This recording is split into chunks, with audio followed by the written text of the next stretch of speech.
In this video, we are going to be covering how to do this awesome Space Wolf armor with just dry brushing and glazes, no airbrush.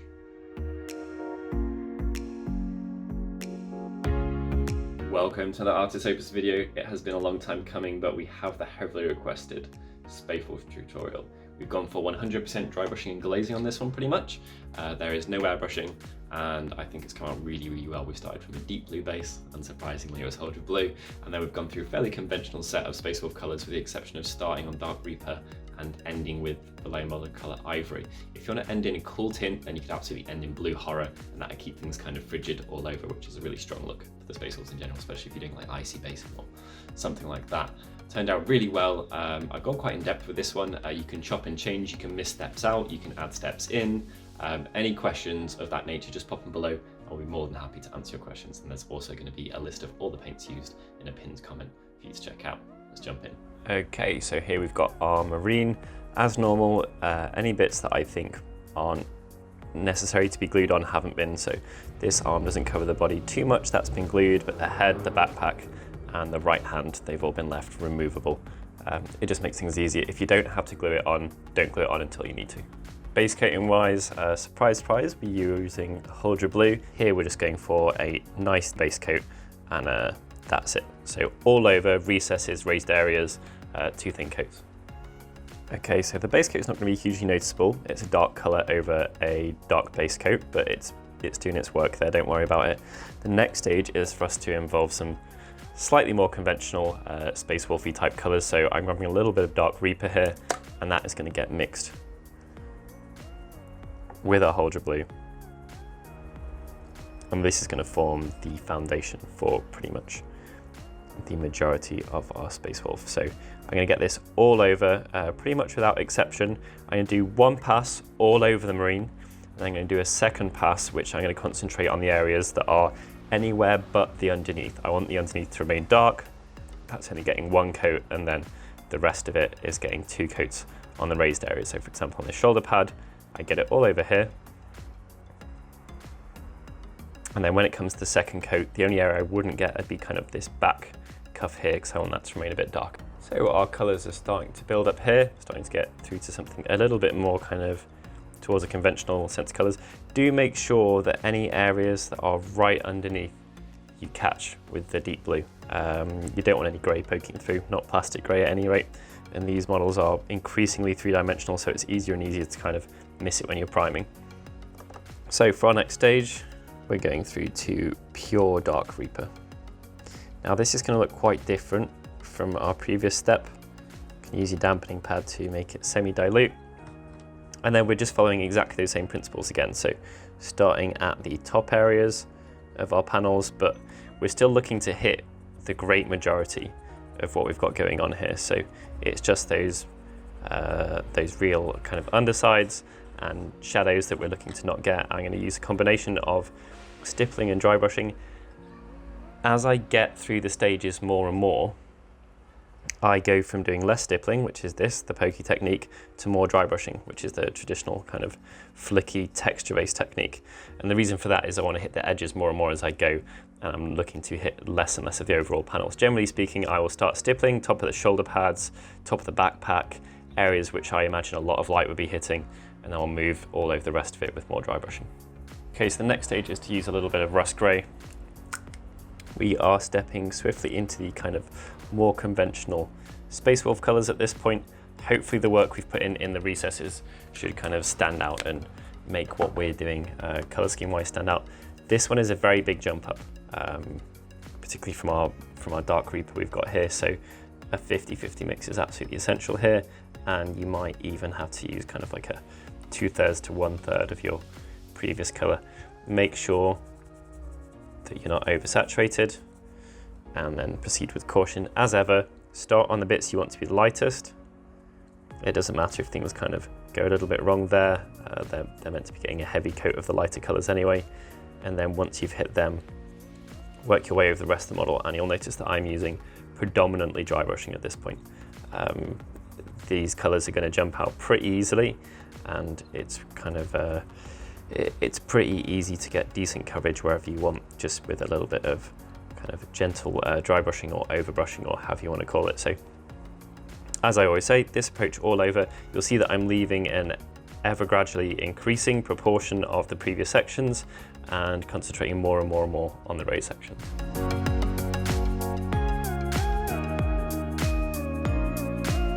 So we've added FENRISIAN grey to our palette and we are stepping down to a small.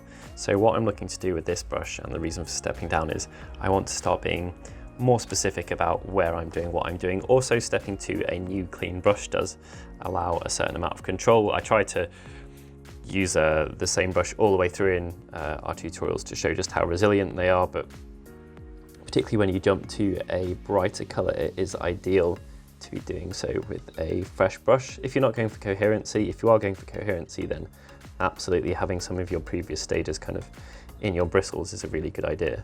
So I've not stepped through our FENRISIAN grey yet. I'm just using the neat RUSS grey, and this is the stage where we start doing our kind of gently buffing with edge highlights. So as you can see on this pauldron here,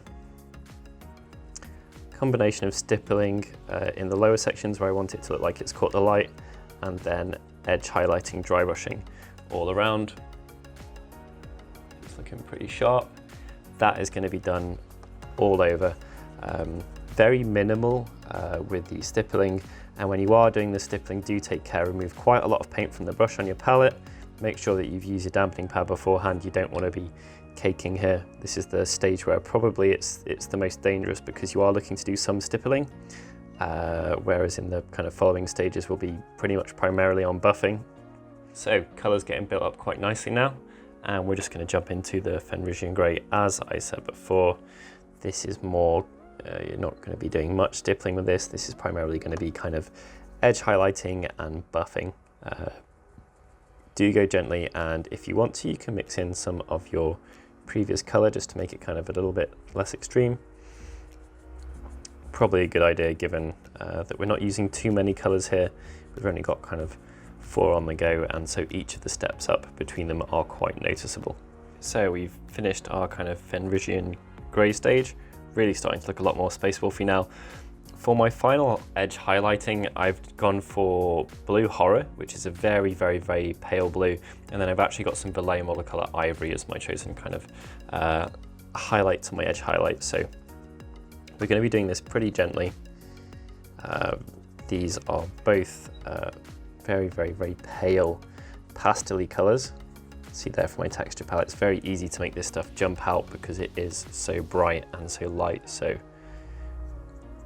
in terms of edge highlighting, it'll do the job really nicely, and then kind of very gentle buffing, it'll do that as well. So if you are trying to hit just the edges and not the surrounding areas, I really recommend using, I'll exaggerate the motion, it's a rolling dry brush. There, you can use that from either edge, and that will just pick out those edges exactly there. Look at that. That didn't take too long at all, really starting to come together now. So onto our Ivory. This is the biggest jump up in color in the entire piece, so I'm going to be kind of proceeding with caution when making this kind of, I guess you describe it as it's like a duck egg blue type of color. And what I'm going to look to do with this is highlight the edges, the raised areas of the edges. So I'm not going to hit every edge on the model with this, but for example on the shoulder pad, I will hit the very upwards facing edge with it. Those shoulder pads are looking bomber in particular. Now it is time to kind of exaggerate everything, and rather than adding another layer of highlighting, what we're going to do is we're going to shade our recesses. We're going to be using a little bit of HULDRA blue for this. Now this is an extremely potent color, and it really likes to glaze things. Now we're not looking to glaze here, we're looking to place a wash. So for that reason, we're going to put in some water, which is what you do if you were glazing. We're also going to grab a little bit of kind of a dark wash. You could use anything that's not gloss is fine. Any black wash for this. A couple of drops in there. We're going to end up mixing up more than we need, but it's important to get the right ratio.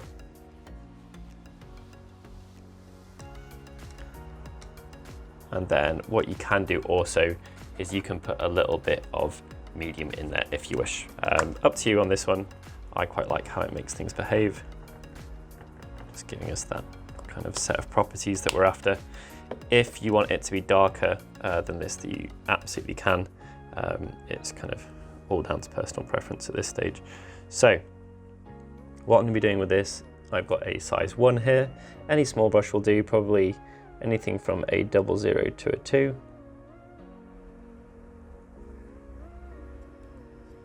Great, there we go, mistake on the first one. It does happen. We can fix that with some more dry brushing. But I'm just going to be running that in my recesses. And again, this is going to be done all over the model, any recess, whether it faces upwards or downwards. Little details like this kind of, whatever this wrist array is, we'll get them too, and I'm always ready with the finger to kind of come in there and fix any of my mistakes. Okay, so this everywhere, like absolutely everywhere. I think I'm probably going to put a little bit more of my black in there. That HULDRA blue is overpowering it, and I do want this to be a particularly dark wash. You can mix in some black paint by all means. There we go, that's perfect. So with that quick pass done, it's working wonders. What I'm going to do now is just take some water, take a little bit of our mix, dilute it quite heavily, and then with care, anywhere where I just want to exaggerate things, I'm going to poke in some of that mix, wash my brush, and then pushing towards the area I want to be the darkest, I'm going to feather into that wash. Now what this will do is, if there's any particular areas that you've decided you want to be darker for whatever reason, you think it's going to be nice for contrast, or they're in a deep recess and they accidentally got hit, or you want to make something look more rounded by kind of exaggerating some parts of it, in the case of what I'm doing here, this will unlock that. So I'm just using the very simple principles of dilution, pushing towards the area we want the darkest, and a perfect area for kind of being a recipient of this type of technique would be the pauldron. Push into the corner there. You don't want too much on your brush, a little bit too much on that last shoulder pad. Fade into it, and then again, you don't want too much on your brush. This is just water at this point. Push, push, push, push, and then leave it. Your lift off point, your last point, is the bit where you want it the darkest. Okay, so now for a completely optional step, which is probably going to blow a few of your minds. I'm going to be adding Flesh Terror's Red to our wash mix. This is an extremely strong contrast color here, so don't be surprised if you need to use about twice as much of the blue as you'd think to get what looks like a 50-50 mix. So rather than just adding black here, what I wanted to do is use something that is on the opposite side of the color wheel to blue, which is red, and that is going to be what I use to really kind of, anywhere where I particularly want to push contrast, I'm just going to be sneaking in there. And this is going to do exactly what black would do, but it's going to do it in a slightly more interesting manner. Now, just in case our wash stages have deleted any of our fine work with our super crisp edge highlights, I'm going to go back in with a quick and careful. Make sure you've let your wash dry before you do this, otherwise this could be literally catastrophic. So please do really make sure that's happened. I'm going to go back in with our edge highlighting stage.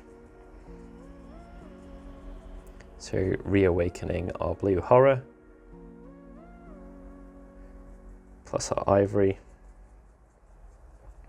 I've used my dampening pad out of any of the stages, especially given that we've now really pushed the contrast on the model and it's looking damn good. We really don't want to screw this up, so this is being done with utmost care, super gentle, and this is for edging only. Like, this is really there just for catching those lips.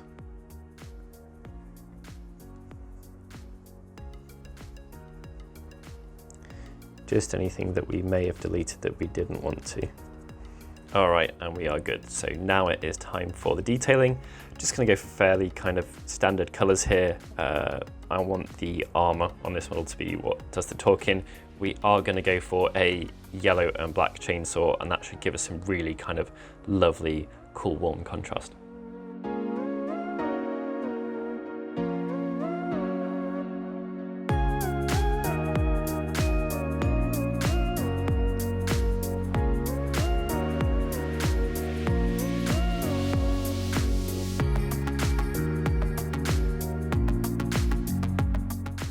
Okay, so we're going to use a fairly special brush for this. This is a ancient 000 that I've actually cut the end off. I'm not sure if it'll focus there, but it's been pared down. So the reason I've done this, which is obviously sacrilege, don't do this on a brand new brush unless you're very, very keen to get a brush like this, is because this brush doesn't splay. And what I mean by that is this brush, however hard I press down, it's going to give me a pretty consistent result. So I use this for doing square details. And one of those square details is kind of stripes on chainsaws. So once we've got the right dilution here, we're just using neat black. This should allow us to kind of put down some predictable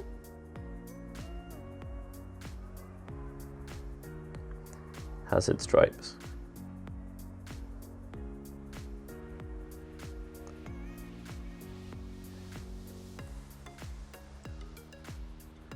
Now, details like this are not my forte, hence me making myself a kind of a brush hack. But the idea is just to hold your breath, keep things consistent, and do a first pass that you don't get too precious about, and then I tend to end up fattening the stripes as I fix them later on.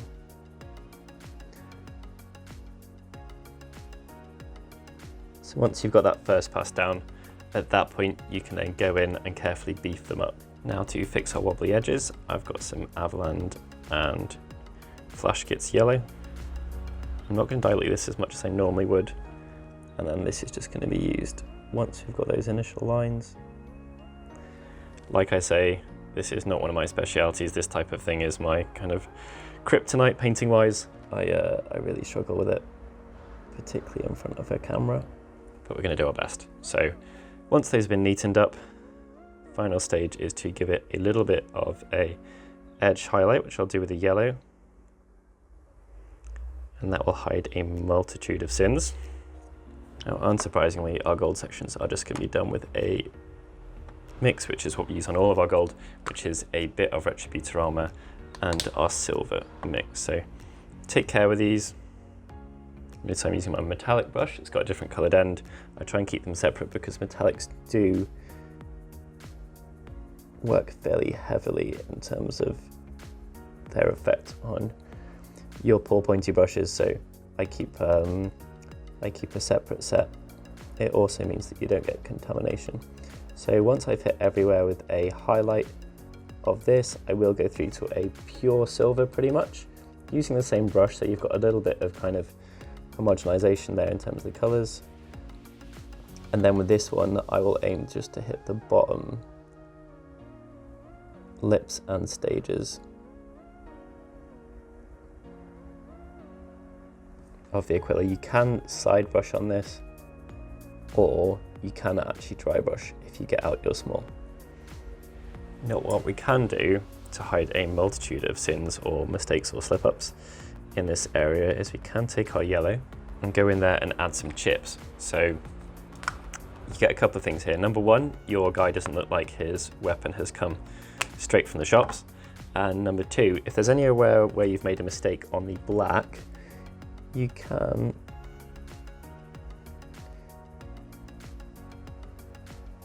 choose to target that area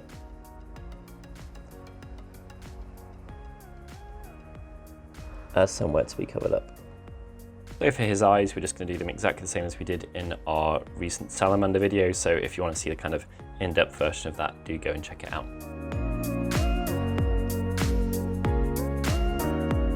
Now, as far as finishing touches go, this may well be the most important one.